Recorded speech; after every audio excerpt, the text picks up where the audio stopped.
Is it more to the point, though, that maybe these leaks are coming out because the players are not convinced by the interim manager? And he's not convinced by them. But listen, he's been employed for 6 months, plus whatever it is, potentially, to look at the structure of the football club and the whole playing staff and coaching staff all the way through. It's not the player's job to be convinced or not. It's the player's job to go out and take on board his and his coaching staff's instructions and try and apply that to the best of their ability.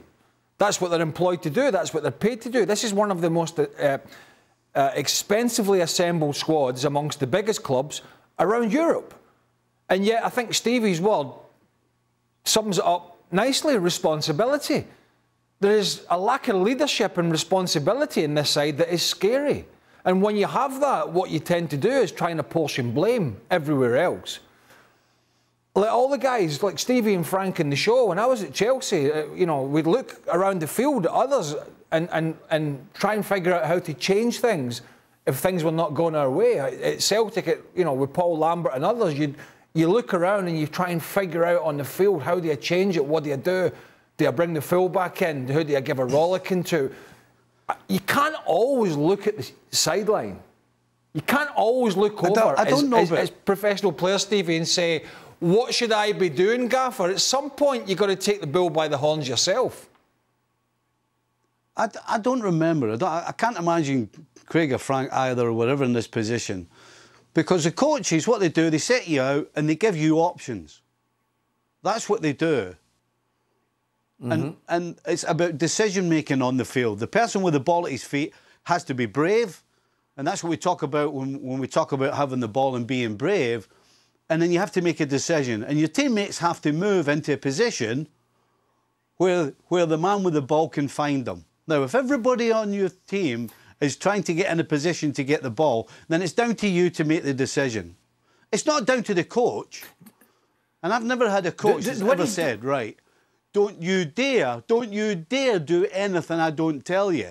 It's the opposite. They'll say, look, here are some options, here are some things we can do, but you're on the field, you've got the ball, and you have to make a decision, what's the best way forward for us? That's what 100% of coaches I've ever had have done. Frank? What is done to the coach is to make sure that psychologically you're at 100% to give your best. A coach doesn't teach you how to play football. You're professional football, you normally already know how to play football. As Stevie said, he gives you options on a tactic, how you're going to play. And again, as I said before, you have the options and you decide, because when you have the ball, you decide where you're going to play the ball and who you're going to play the ball to. But that's what it is. And the thing is, as Craig said now, the leadership of Manchester United is lacking, completely lacking. And when I played for Chelsea, I had Dennis Wise, I had Gianfranco Zola, I had Gianluca Vialli, I had so many players who were naturally leaders, who knew exactly what to do. And if something was going wrong, we needed like 30 seconds to shout to each other and to try to sort the problem out. Not looking on the sideline to know what the coach would say to save us. No, he cannot save us. We can see that.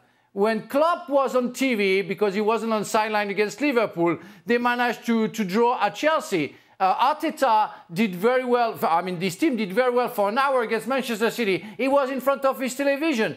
So we normally don't really need the coach, you know, around the football field, you know. So we can sort the problem out. It's not a tactic.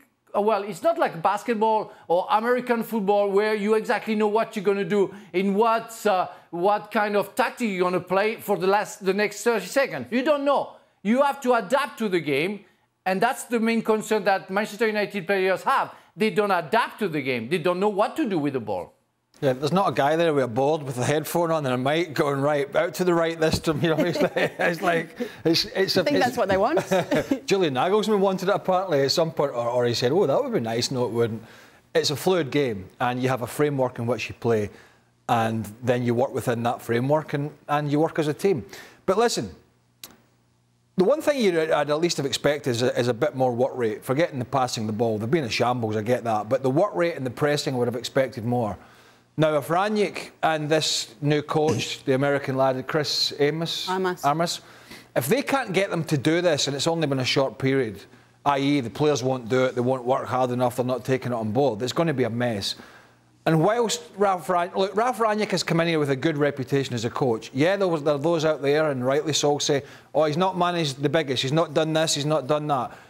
He has, amongst the coaches and in Germany, a very good reputation, right? He's in grave danger, unless he can turn this ship around, of this bunch of charlatans sinking that reputation somewhat. And I'm telling you the way it's going.